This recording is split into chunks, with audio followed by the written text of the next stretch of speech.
네, 여러분 안녕하십니까? 목요 강좌 6번째입니다. 이번 학기에 어려운 가운데서도 이렇게 강사님들이 오셔서 열심히 이 강연을 해주신 것에 대해서 고마움을 표합니다.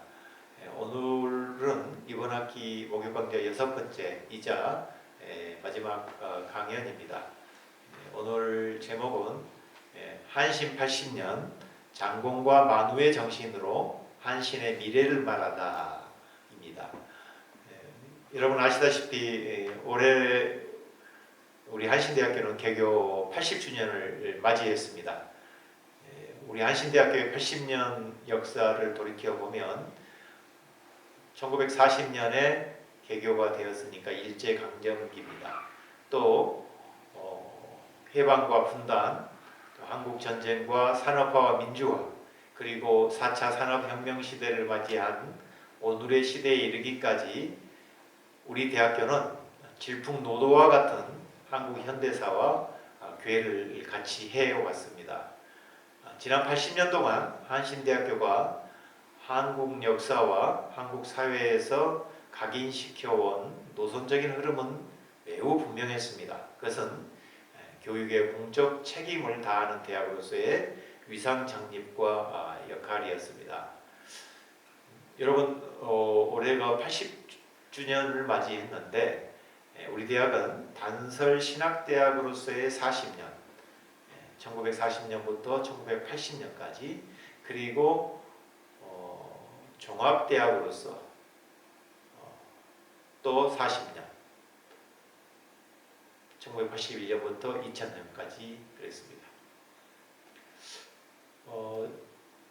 신학대학으로서 40년의 한신대학교는 학문, 경건, 선교의 가치를 신학교육의 틀에 담아서 실천해왔고 종합대학으로서의 40년의 역사는 진리, 사랑, 자유의 가치 아래 하나님의 선교 정신에 입각한 인재들을 육성하는 데 초점을 맞추어 왔습니다. 이제 한신대학교는 문명의 급격한 전환기를 맞이하여 새로운 80년을 향하여 도약해 나가야 하는 상황과 마주하고 있습니다. 본 강연의 제목이 한신 80주년을 넘어 미래로인데 저는 이 제목을 한신 80년 장공과 만우의 정신으로 한신의 미래를 말하다 이렇게 바꾸어 보았습니다. 미래의 비전을 말하기 위해서는 한신의 뿌리와 정신을 되살리지 않고서는 불가능하다고 판단하기 때문입니다. 그렇다면 이제 우리가 이 시간에 한신대학교의 설립 주역들과 이 건학 정신에 대해서 한번 살펴보겠습니다. 우리 대학교는 1940년 4월 19일 조선신학원으로 개교한 이후에 한국신학대학으로 발전하였고 1981년도에는 종합대학교로 발전하여 한국교계와 우리 사회 전 분야에서 하나님의 선교 사역을 담당할 역군들을 배출해 왔습니다. 우리 대학이 처음 출발했을 그 당시의 시대적 상황을 한번 여러분 보십시다. 일제강점기 시절 민족의 혼과 정신이 말살당하고 백성의 삶이 도탄과 시리에 빠져 있을 때에 교회 지도자들을 양성하는 신학교육기관을 설립하자 하는 여론이 교계 안팎에서 형성되었습니다. 이에 부응하여서 만우 송창근 목사, 장공 김재준 목사를 중심으로 몇몇 교회 지도자들이 함께 모여서 1940년 4월 19일 조선신학원을 개원하였습니다. 여러분 조선신학원이 세워진 배경에는 장로교회의 유일한 신학교가 평양신학교였습니다. 그런데 신사참배 문제로 1938년 무기휴학을 선언하자 장로교회를 이끌어갈 신학교가 필요하다라는 공감대 형성도 한 몫을 했습니다. 무엇보다도 보수적인 근본주의 신앙 사상에 경도된 선교사들이 주도해 설립한 평양신학교, 그 평양신학교하고는 좀 성격이 다른 한국인 스스로 주체적으로 선교사들의 도움 없이 신학교육을 실시하여야 한다라는 자각이 우리 조선신학원이 탄생한 근본 밑바탕에 깔려 있습니다. 이 조선신학원이 설립되기까지 당시 장로교회 교권 세력들과 일제의 집요한 경제로 인하여서 많은 어려움을 겪었습니다. 그러나 노석 김대현 장로님, 여러분 종로에 가면은 성동교회가 있습니다. 그 교회의 당시 장로님이셨는데 그분의 정제를 거금이었습니다. 요즘 돈으로 환산하면은 그 당시 미화 25만 불에 해당했다고 합니다. 요즘 돈으로 환산하면 약 한 170억이 넘는 그런 엄청난 재산을 조선의 교계 지도자들을 양성하는 학교를 세우는데 바쳤습니다. 여러분 우리 신학대학원의 캠퍼스 저 뒷면에 가면 뒷뜰에 가면 노석 김대현 장로님과 그분 두 분의 그 아드님들이 함께 그 있는 그 공원이 있죠. 비석도 있고요. 그 묘지가 거기 있습니다. 우리 안신 신학대학원에 다니는 학생이라면 반드시 우리 안신의 설립 정신을 기억하고 수유리 캠퍼스 곳곳에 있는 그 안신의 설립의 주역들의 그 기념 비석이나 그 공원을 한 번씩 둘러보시고 우리 대학의 출발점을 한번 생각해 보시기를 바랍니다. 어쨌든 이제 조선신학원은 1940년 4월 19일 승동교회에서 개원을 하게 되었습니다. 이 초대 원장으로는 노석 김대현 장로님이셨습니다. 그분은 원장 취임사에서 이렇게 말씀을 하셨습니다. 하나님께서는 작은 일에 충성하는 자를 돌봐주신다는 신념을 나는 내 경험에서 체득하고 있습니다. 혹시 여기 저기 나옵니까? 예, 그 이소성대라는 정신인데요. 이제 이분은 이렇게 말씀하셨어요. 조선신학교란 간판으로 처음부터 크게 벌리는데 두려움을 느껴왔는데 이제 그 일이 하나님의 뜻이 아니었으므로 이렇게 초라하게 작은 기관으로 출발하게 되었습니다. 나무 자라듯 오래오래 더디 자라는 생명일수록 더 견실한 법입니다. 나는 원래부터 이소성대를 원했습니다. 이제 이 작은 조선신학원이 꾸준히 자라 전 조선뿐 아니라 전 세계의 유명한 신학교로 결실할 것을 확신합니다. 작은 데서 출발하기 때문에 그 장래는 더욱 건실할 것입니다.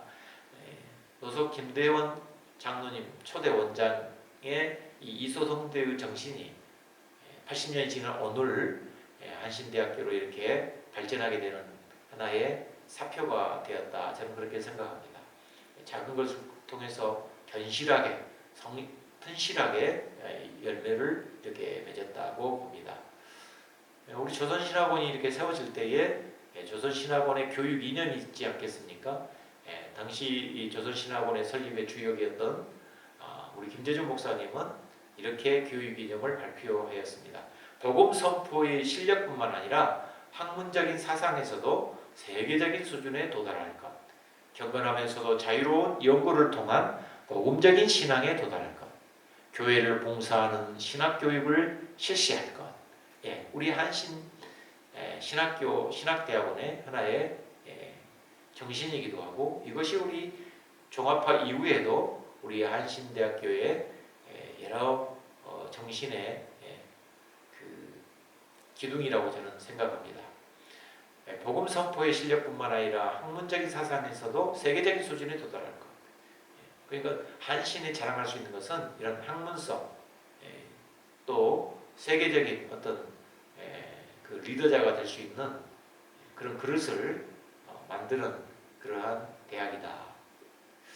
이렇게 생각해 볼 수 있습니다. 이처럼 신학교육을 통해서 나라와 민족을 살리고 하나님 나라의 비전을 실현하려고 노력했던 믿음의 선진들 가운데 우리 주축 인물 두 분을 한번 살펴보겠습니다. 만호 송창건 목사, 장공 김재준 목사.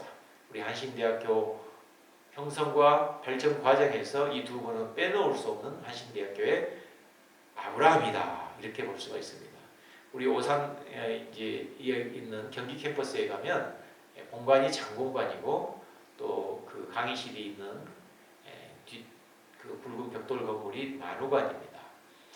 그리고 장공관 바로 옆에 필헌관인데 필헌은 노석 김대현 장로님이 호는 노석입니다. 부는 그분이 금필헌에서 반드시 하나님께 바치는 헌금이다. 그래서 필헌이라는 그 단어를 썼습니다. 그 필헌은 그 노석 김대현 장로님 호가 아닙니다. 우리 대학의 건물들마다 다 한신대학교를 설립한 주역들의 아호들이 붙여져 있습니다. 또 경기 캠퍼스가 늑분감이 있죠. 우리 수유리 신대원 캠퍼스만 보아도 본관이 장공관이고 또 맞은편이 또 만우관입니다. 만우 송창근 목사, 이분 우리 빼놓을 수 없는 분이세요. 1989년 1898년이죠. 1898년 10월 5일 한경북도 경흥에서 출생하셨습니다. 북한도에 가셔서 명동 소학교, 중학교, 광성중학교 이런 데서 공부하시고요. 1913년 독립운동가 이동희 선생을 만나서 활동하다가 이동희 선생께서 너는 본국에 돌아가서 목사가 되라 이 말을 듣고 1916년 서울 피어선 성경학원에서 신학을 공부하였습니다. 이동희 선생님은 전도사이기도 하셨습니다. 방방곡 곳곳에 교회를 세워라. 우리 전국 곳곳에 교회가 세워지는 날, 대한민국이 우리나라가 독립이 되는 날이다 하면서 독립운동을 하셨던 분인데 아마 그 어린 송창근을 보시고 이동희 선생이 너는 목회자가 되어서 한국 교회의 큰 인물이 되어라 이렇게 희망을 심어 주셨던 것 같습니다.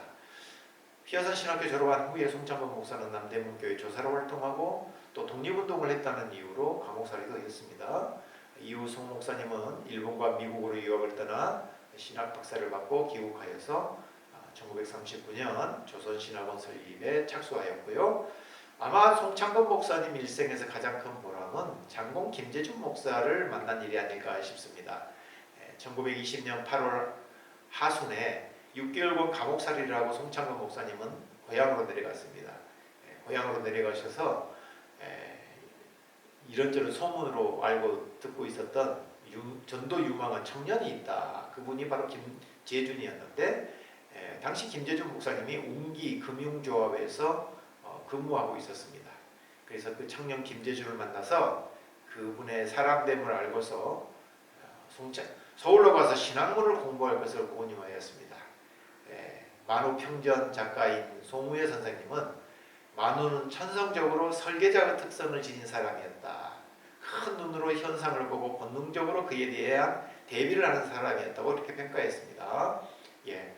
그 만우 송창근 목사의 지론이 있는데 10년 지계를 위하여는 나무를 심고 100년 지계를 위하여는 사람을 기르라 이 말을 자주 인용하여서 사람들을 설득하였다고 합니다. 이 인용문은 만우의 인재양성의 정신이요 철학을 보여주는 말이라고 보겠습니다. 10년을 준비하기 위해서는 나무를 심고 100년을 내다보는 사람은 사람을 키우라는 겁니다. 아마 만우의 이러한 정신이 웅기금융조합에서 일하고 있던 청년 김재준을 이끌었던 하나의 그 계기가 되지 않았나 생각을 해봅니다. 송창근 목사로부터 배운 제자들 가운데는요, 훗날 우리 한국신학계와 또 기장교단, 또 우리 한국교계에 큰 족적을 남긴 분들이 많습니다. 그분 가운데 우리 기장과 또 한신뿐만 아니라 한국교계에 큰 역할을 하셨던 그 여해 강원영 목사, 아마 만우와 장공의 정신을 이 사회 속에서 제도적으로 창조적으로 계승한 분이 아닌가 저는 그렇게 평가가 됩니다. 강원영 목사님은 나중에 이런 이야기를 하셨어요. 해방 이후 기독교계와 정치계 그리고 우리 현대사에서 위대하다는 인물들을 거의 다 만나봤지만 정치계에서는 여운형, 교계에서는 송창근 목사만큼 나를 아쉽게 만드는 인물이 없다. 이 정도로 송창근 목사는 큰 인물이셨다는 것을 그렇게 평가를 했습니다. 송창건 목사는 이 목회자의 중요성을 누구보다 강조하면서 교회를 세우고 예수 그리스도의 제자도의 삶을 가르치고 실천하는 일에 최선을 다했습니다.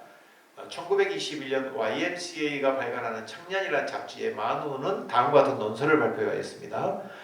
교회를 발전시키려면 우리는 어찌할까라는 이 제목에 그래서 만우 송창건 목사가 생각하는 교역자상을 제시했습니다. 시대의 사명을 맡은 자도 교역자이요 교회를 관리하는 자도 교역자이며 사회의 의범도 교역자이다. 진실로 귀하고 중요한 것은 교역자이다. 적어도 이러한 교역자는 지적인 자격과 능력적 자격과 영적 자격이 구비한차라야 될 것이다. 1921년 지금으로부터 약 80년, 100여 년 전에 만우 목사님이 주장한 이 교역자상은 신학도인 오늘 우리가 여전히 새겨들어야 할 소중한 가르침이라고 생각합니다.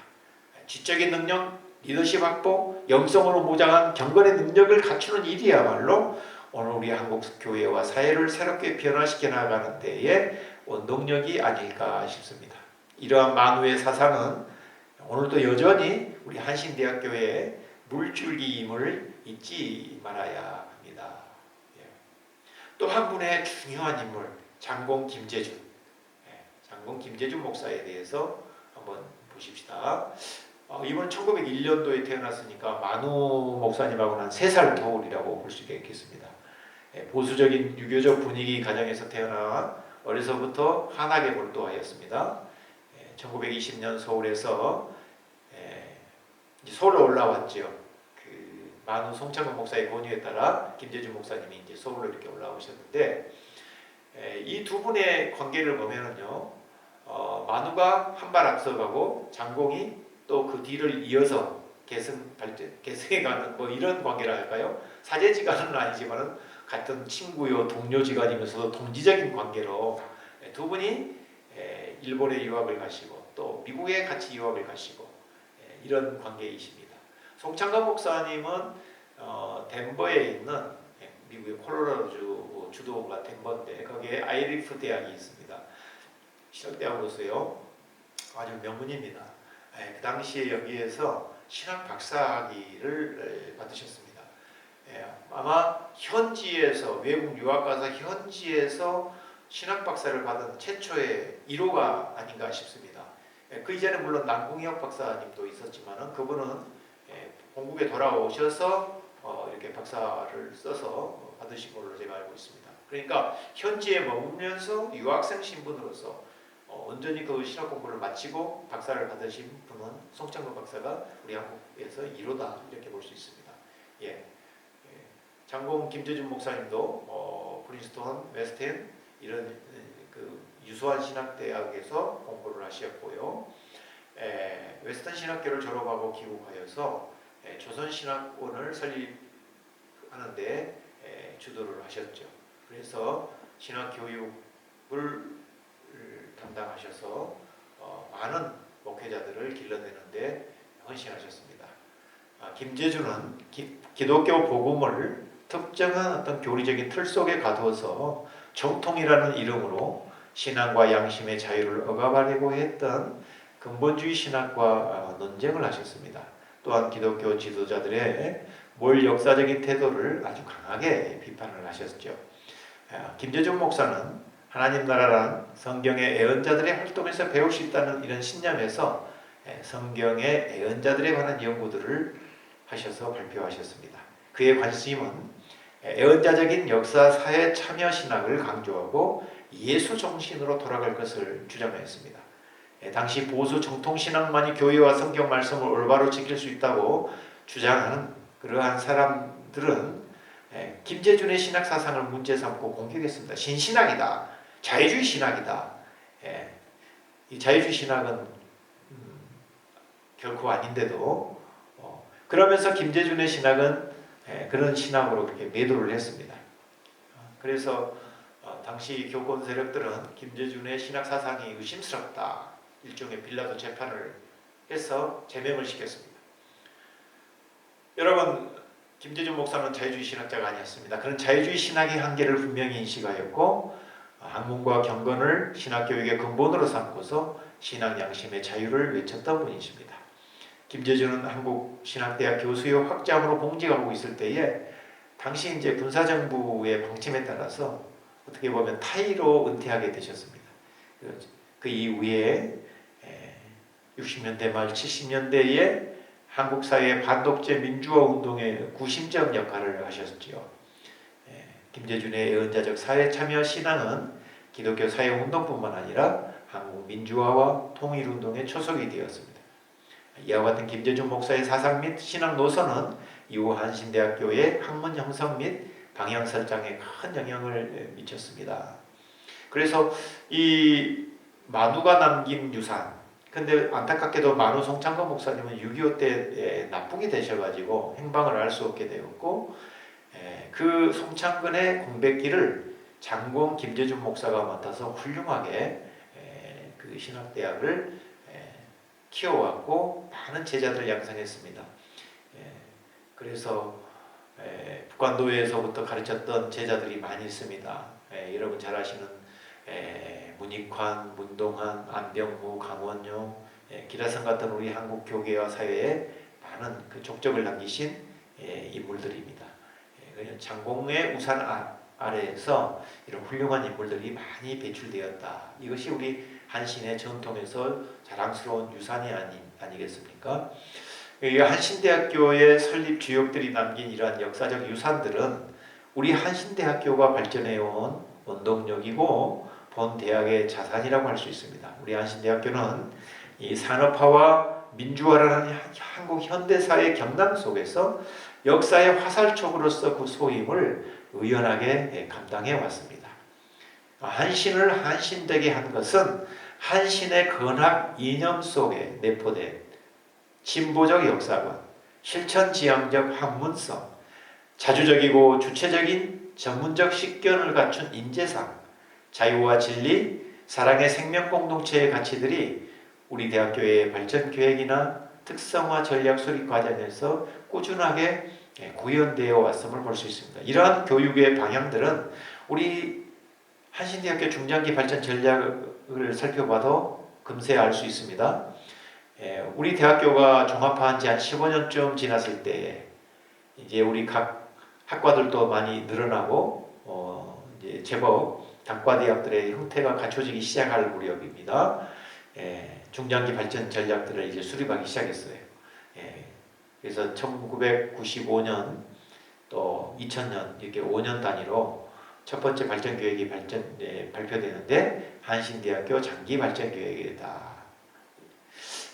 이 계획서에서는 이제 교육 환경 변화에 따른 대학의 경쟁력 확보를 목표로 삼고서요. 대학의 내적 역량 강화에 초점을 맞추고 있습니다. 두 번째 발전 계획은 일명 한신 비전 2010, 2003년도에 이제 수립된 발전 전략인데, 이 발전 전략의 그 내용을 보면 지식 정보화 사회를 맞이하여서 대학의 새로운 패러다임을 세우기 위한 전략으로 생명살림대학이라는 말로 압축이 되고 있습니다. 세 번째 발전 계획은 한신비전 2020, 2007년에 세워진 건데, 이 계획은 한국 사회의 대학 교육 보편화에 따른 사회적 변화들에 적극적으로 능동적으로 대처하기 위해서 특성화 전략을 수립하는 것을 목표로 삼고 있습니다. 자, 이 비전은 참교육, 참인재 양성이라는 그 키워드로 요약될 수가 있겠습니다.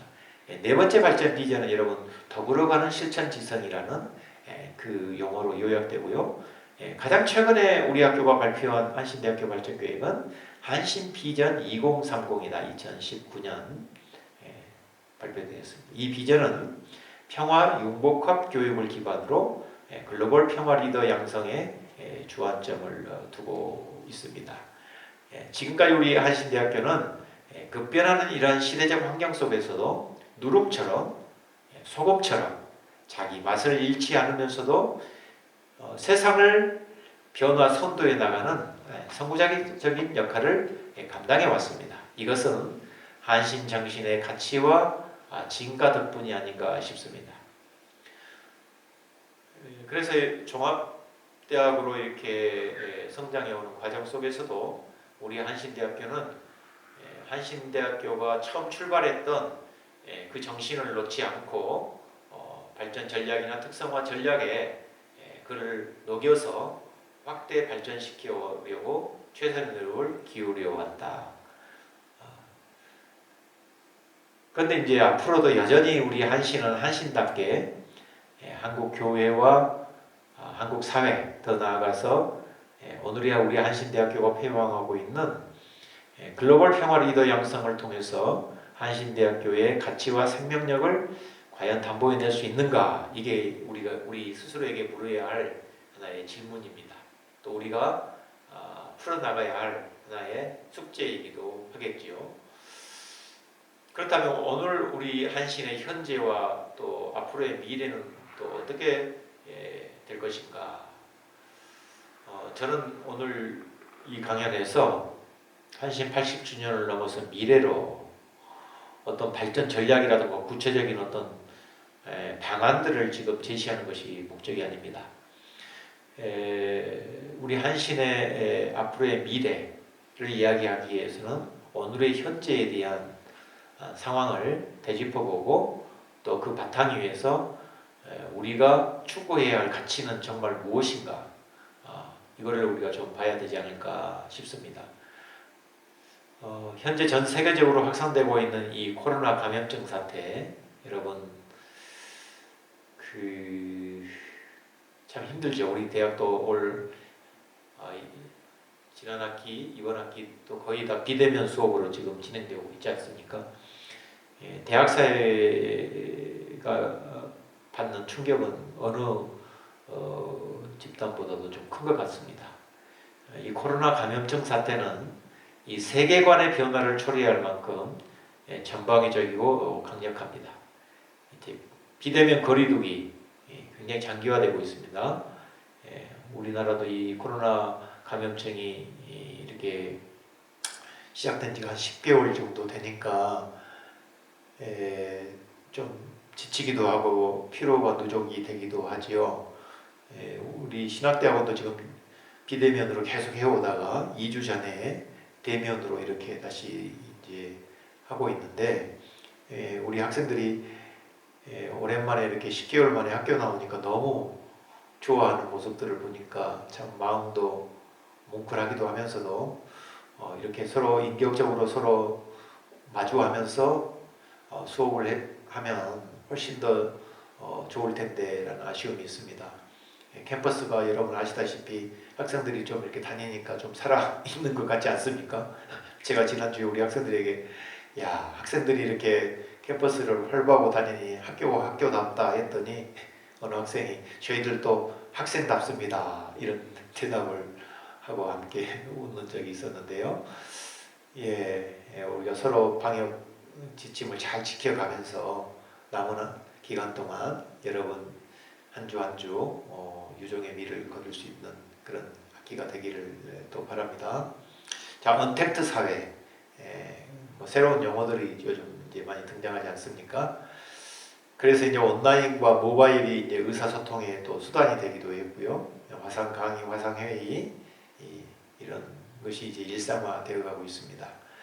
코로나 이후에 그러면 우리 사회는 어떻게 갈 것인가? 특별히 대학은 또 어떻게 변화해 갈 것인가? 코로나 이후를 전망하는 이 분석들을 종합해 보면 이 코로나 이후 시대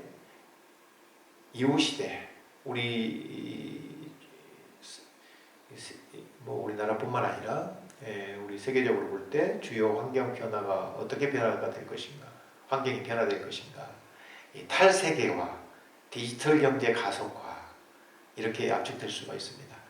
각 나라마다 이 자국 우선주의 보호무역 강화로 이제 탈세계화 현상이 가속화된다. 그리고 글로벌 교역과 공급이 위축되고 비대면 접촉이 활성화되면서 이 디지털 경제로의 전환은 이제 불가피해졌다라는 이런 진단들이 많이 나오고 있습니다. 이러한 상황 속에서 오늘 우리 한국 대학 사회가 직면해 있는 현실은 대내외적인 요소들로 인하여서 커다란 압박을 받고 있습니다. 대학 학령 인구 감소로 인한 입학 자원 감소. 네. 요즘 그 입학생 모집이 쉽지 않지요. 또 정부가 주도하고 있는 대학 평가 인증제 도입 이후에 정부는 점점점 대학을 경쟁 체제로 몰고 가고 있지 않는가. 대학 경쟁 정책을 강화시키고 있습니다. 이에 따라서 대학들마다 재정 건전성이 악화됩니다. 특별히 우리 대학 같은 경우는 여러 어려움 속에 또 있기도 합니다. 또 4차 산업혁명이 불러온 대학의 교육 영역 개편 및 구조조정 등이 오늘 우리 대학들이 당면한 위기의 요소들이라고 볼 수가 있겠습니다. 우리 한신대학교 또한 이러한 위기들로부터 예외가 아닙니다. 그래서 우리 구성원들은 이러한 많은 위기의 요소들 앞에서 어떻게 대학을 튼실하게 지속 가능하게 발전시켜 나갈 것인가 기회를 모아야 할 때라고 생각합니다. 이 많은 어려움 속에서도 한신대학교가 지금껏 추구해온 이 노력들은 나름의 성과도 분명히 있었습니다. 앞으로 우리 대학은 교육 혁신을 통해서 미래 사회를 이끌어 나갈 인재 육성과 지역사회와 협력을 통해서 지역 거점 특성화된 대학으로 발돋움하기 위한 노력들을 더 기울여야 하겠습니다. 또 독립사학으로서 우리 한국기독교 장로회의 하나의 그 소속된 교단 신학교가 있죠. 한국기독교 장로회가 운영하는 사학입니다. 그래서 우리 대학교나 교단과의 협력을 강화하는 일은 매우 중요하다고 볼 수가 있겠습니다. 그래서 신학 및 다른 여러 학문 분야들의 교육 역량을 강화시킬 수 있는 체제를 구축하는 일이 중요하다고 하겠습니다. 현재 우리 한신대학교는 듀얼 캠퍼스 체제로 운영되고 있습니다. 서울 수유리 소재의 신학대학원 캠퍼스가 있습니다. 여러분이 여기서 지금 공부하고 있는 이 캠퍼스는 1980년 우리 대학이 이제 종합대학으로 승격이 되고 종합한 이후로 오산 경기 캠퍼스는 기독교의 종합대학으로서 수유리 이곳 캠퍼스는 교단의 목사 후보생들을 교육하는 신학교육의 전문 장소로서 나름대로의 특화를 시켜가면서 발전해 왔습니다. 종합파 40년의 역사를 되돌아볼 때에 신학교육의 현실은 어떻게 평가될 수가 있겠는가. 많은 우려들이 지금 교단 안팎에서 제기되고 있습니다. 과연 종합화한 이후에 신학교육이 더 강화되었느냐, 축소되고 위축되어 왔는가. 이건 냉철한 지금 평가가 필요한 시점입니다. 종합화한 목적이 무엇이었습니까? 신학 전공자들에게 다양한 인접 학문들에 접할 수 있는 기회를 주어서 폭넓은 학문성과 전문성을 갖춘 교회 지도자들을 육성하는 데 있었습니다. 그런데 이제 81년 종합대학으로 이제 발돋움한 이후에 신학교육의 정체성 및 발전 방안과 관련하여 수많은 문제 제기들이 있어 왔습니다. 그 논의의 핵심이 뭐냐? 한신대학교라는 이 종합대학교 체제 아래서 신학교육의 학문성과 전문성, 독립성 확보와 관련된 것이었습니다. 여러분 1987년에 신학교육 편제가 6년제로 개편되었습니다. 그래서 목사 후보생 교육은 학부 3, 4학년과 신학대학원 과정으로 이렇게 연결되어 있습니다. 그래서 우리 한신대학교에 입학한 신학부 학생들은 한국기독교 장로회나 목사가 되려면 6년의 과정을 공부를 해야 됩니다. 신학교육의 6년제 편제로의 이 개편의 핵심은 대학원 중심의 목사 후보생 교육의 실시입니다. 학부는 기초와 소양교육, 인문교육, 언어 이런 부분을 공부하고 본격적인 목사 훈련은 신학대학원, 대학원에서 실시한다라는 나름대로의 방향이 설정되어 있습니다. 그래서 이 대학원 중심의 목사 후보생 교육은 세계적인 수준의 신학 이론 교육과 교육 실기 교육의 전문화를 목표로 삼고 있습니다. 이처럼 우리 한신대학교와 한국기독교 장로회 총회는 목사 후보생 신학 교육에 분명한 목표를 설정하고 6년제 교육 제도를 수립하였음에도 불구하고 신학교육의 학문성과 전문성, 독립성과 관련한 문제가 계속 제기되고 있는 실정입니다.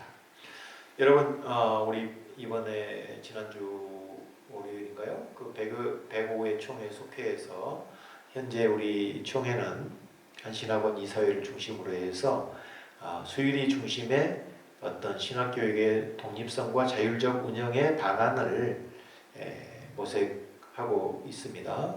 총회에서는 그렇게 이사회로 하여금 연구하고 또 그런 방향으로 가는 것에 대해서 지지를 해 주셨습니다. 그래서 이제 많은 방안들이 연구가 될 텐데요. 중요한 것은 수유리 캠퍼스 중심의 신학교육의 장애 이론화, 신학교육의 자율적이고 독립적인 운영 등이 이제 골반을 이룰 터인데, 앞으로 한신 신학교육과 수유리 캠퍼스의 활성화 방향은 교단 총회와 적극적인 교류 협력의 틀 속에서 이제 새로운 돌파구를 찾아야 할 것으로 봅니다. 그래서 현 단계 신학교육과 수유리 캠퍼스의 미래적 지향적인 어떤 도약을 위해서는 제도적 조직적 기반 구축이 필요하다고 보겠습니다. 자, 한신 80년 숨가쁘게 달려온 역사였습니다. 이제 또 다른 80년의 미래를 내다보면서 지금 우리가 성찰해야 할 것은 무엇일까요? 그것은 우리의 걸음을 잠시 멈추고 한신이 출발했던 처음 자리를 돌아보고 오늘의 현 주소를 확인하며 미래의 희망을 만들어내기 위한 역량을 결집하는 일이라고 생각합니다. 어떻게 가능할까? 현실적으로는 구체적인 발전 전략과 방안들을 만들고 공동체 구성원들과 비전을 공유하고 또 소통과 협력을 통해서 그것들을 구현해 나가야 하겠지만, 무엇보다도 중요한 것은 본질을 놓치지 말아야 한다는 점입니다. 이 비본질이 본질을 결정해 버리는 때가 있어요.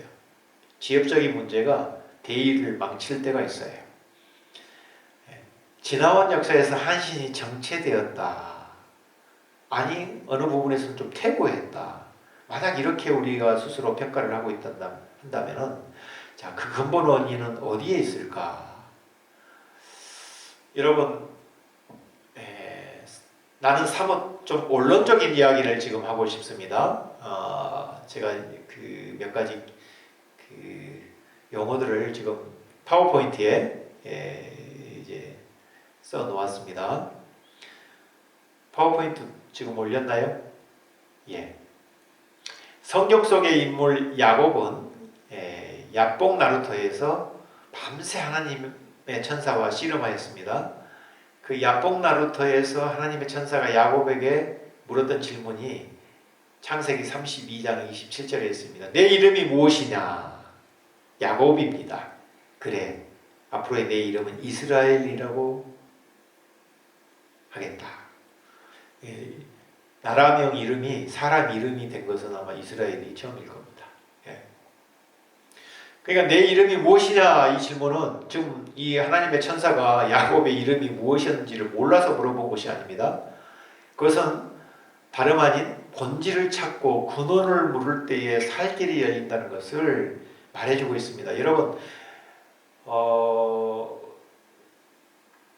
16세기에 종교개혁자들이 부르짖었던 그 구호가 하나 있는데, 아드 폰테스, 원천으로 돌아가자. 이건 르네상스 인문주의자들이 또 외쳤던 구호이기도 합니다. 르네상스 인문주의자들이 볼 때는 그 앞전 시대 중세를 다크 에이지, 암흑 시대라고 평가를 그렇게 했습니다. 자신들의 시대는 근대 시대다, 깨어있는 시대다, 야만의 시대, 미개한 시대는 그 앞전 시대다, 이렇게 평가를 했던 것입니다. 그래서 새로운 시대를 갈망하는 많은 유럽의 지성인들은 이 어두움의 어떤 기독교의 어떤 그런 체제를 변혁시키고 새로운 시대를 갈망하기 위해서 그들이 외쳤던 것이 아드 폰테스, 고전으로 돌아가자, 원천으로 돌아가자. 합리적이고 수학적이고 과학적이고 이성적인 어떤 그러한 히랍의 고전 문명을 다시 복고시켜서 15세기, 16세기 유럽의 그러한 불확실하고 어둠의 시대를 개혁해 보려고 하는 그러한 시도였습니다.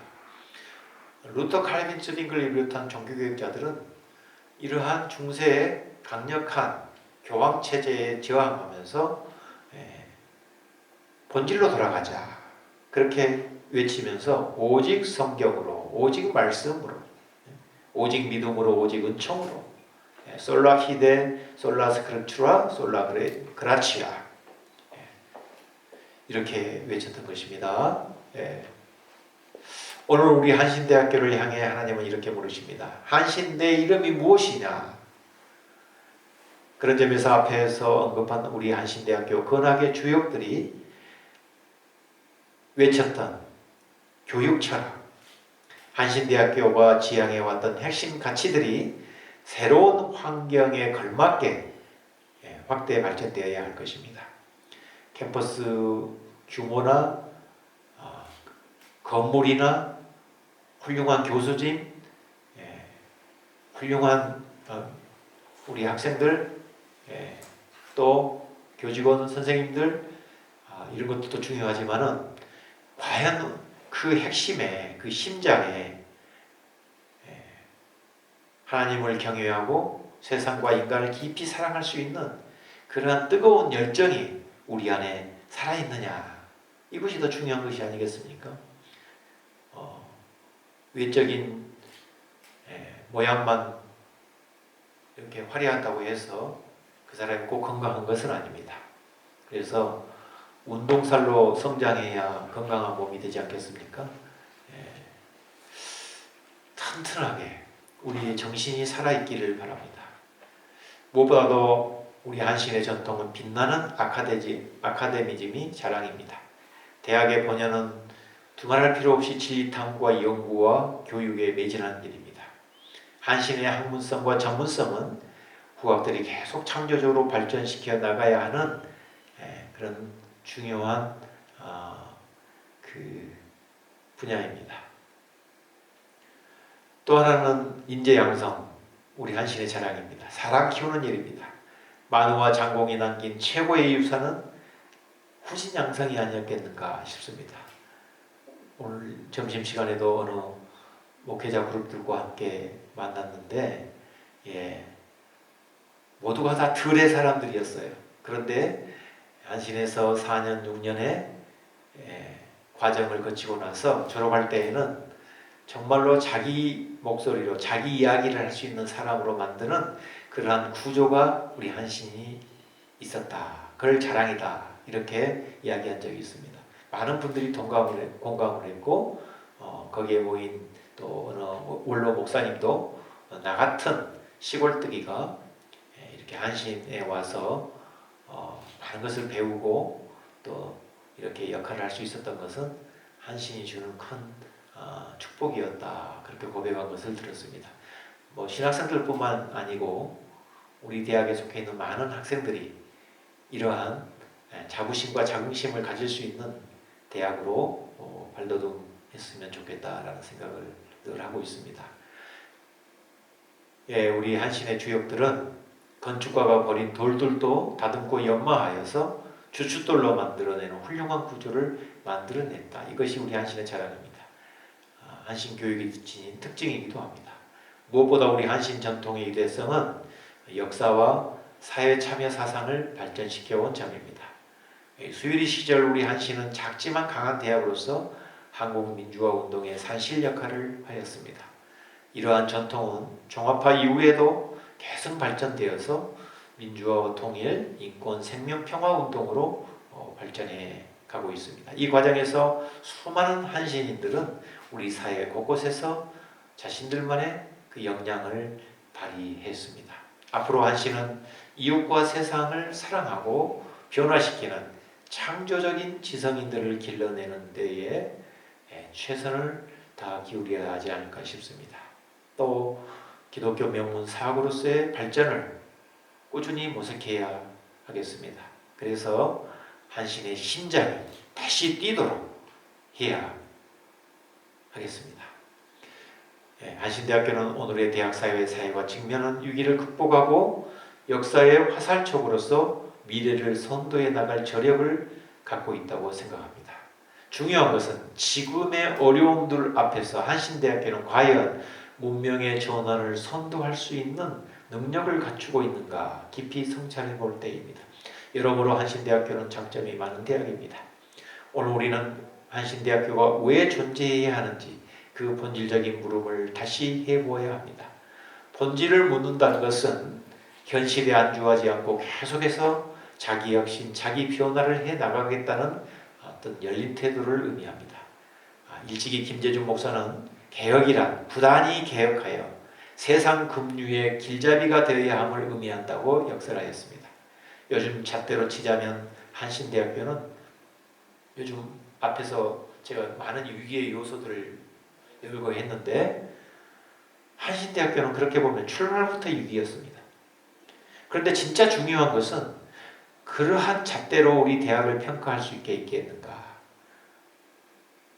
중요한 것은 그와 같은 시대적 위기 상황을 새로운 변혁이나 개혁으로 견인해낼 수 있는 비전을 가진 사람들이 있느냐 하는 것입니다. 돈 중요합니다. 재정 중요합니다. 경영 능력 중요합니다. 그러나 저는 더 중요한 것은 비전이 있느냐? 그 비전을 이끌어갈 사람이 있느냐? 재정은 그 다음에 따라올 수 있다고 생각합니다. 위기를 변혁과 개혁으로 패러다임 시프트할 수 있는 역동적인 의지나 실행의 판도가 그 시대와 공동체 구성원 안에 존재하느냐의 여부로 우리의 희망의 가능성을 결정할 수 있다고 생각합니다. 21세기의 거센 도전 앞에서 우리 대학교가 계속해서 생명력 있는 대학으로 발전하고 또 이 사회와 역사를 선도하는 그러한 대학으로 성장해 나갈 수 있기를 기대하면서 오늘 강연을 마치겠습니다. 여러분 들어주셔서 감사합니다. 고맙습니다.